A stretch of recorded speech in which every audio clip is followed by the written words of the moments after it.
warahmatullahi wabarakatuh.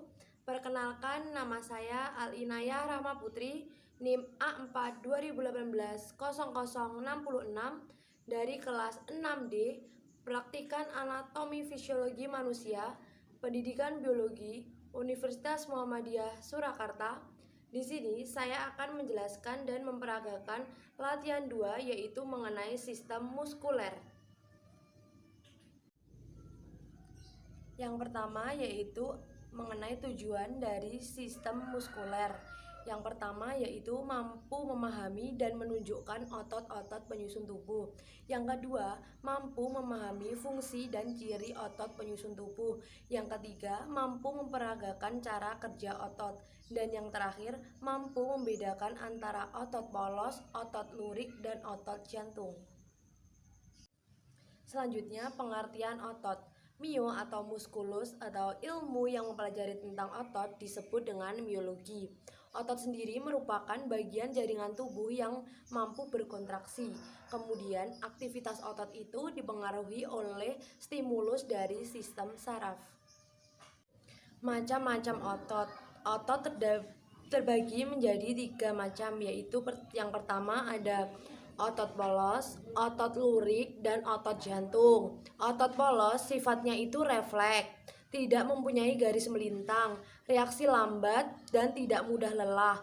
Bentuknya itu gelondong, kedua ujungnya runcing, mempunyai inti di tengah. Waktu berkontraksinya itu 3-180 detik. Yang kedua itu ada otot lurik. Otot lurik ini berbentuk silindris panjang, mempunyai banyak inti sel, bekerja dengan keras dan cepat, tapi otot ini mudah lelah, melekat pada rangka tubuh manusia. Berkontraksinya secara cepat.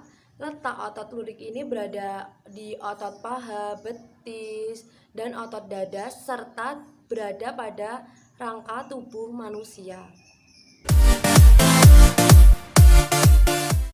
Yang ketiga yaitu ada otot jantung. Otot jantung ini terletak di jantung atau core, berbentuk panjang, intinya di tengah.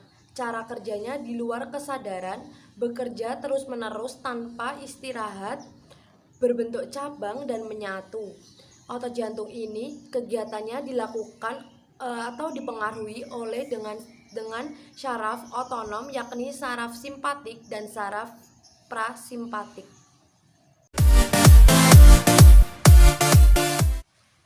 Lanjut yaitu karakteristik otot. Karakteristik otot itu terbagi menjadi 4, yaitu yang pertama ada iritabilitas, kontraktilitas, ekstensibilitas, dan elastisitas.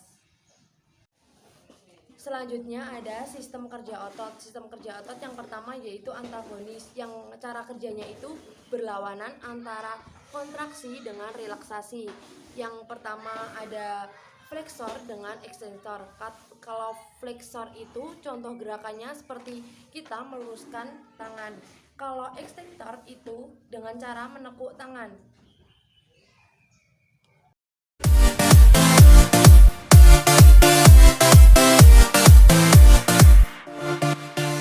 Yang kedua itu ada abduktor dengan adduktor. Kalau abduktor itu menjauhi tubuh, jadi jauh dengan tubuh. Kalau aduktor itu mendekati tubuh, seperti lengan itu sejajar dengan bahu.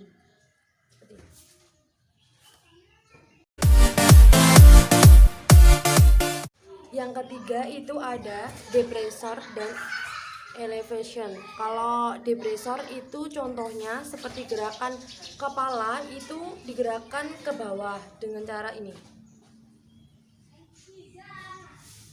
Kalau elevation itu dengan kebalikannya, berarti kepala digerakkan ke atas.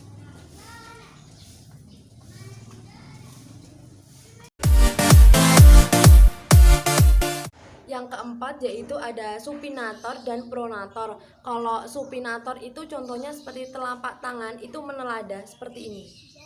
Kalau pronator itu posisi telapak tangan itu mengkurap seperti ini.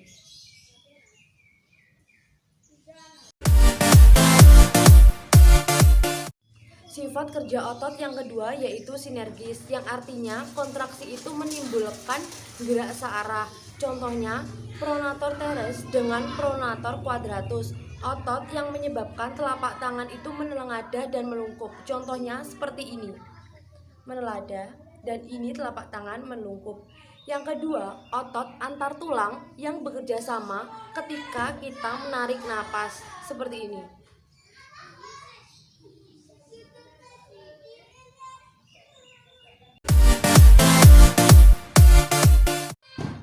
Fungsi otot pada tubuh yaitu sebagai pergerakan, seperti kita akan berlari, kan kita ini bergerak. Yang kedua, menopang tubuh dan mempertahankan postur. Ketika kita akan mengangkat suatu beban atau alat diletakkan di sini, kita akan menopang dan dia itu harus mempertahankan postur. Dan yang ketiga, mempertahankan dari panas tubuh. Sekian penjelasan video latihan 2 mengenai sistem muskuler, yaitu yang di awal tadi sudah dijelaskan pengertian otot, macam-macam otot, sifat kerja otot, dan fungsi otot bagi manusia, serta peragaan otot tersebut. Mungkin itu saja yang dapat saya sampaikan.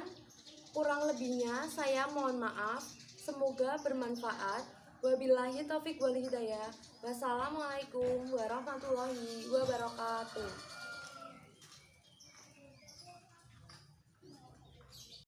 Moshi moshi.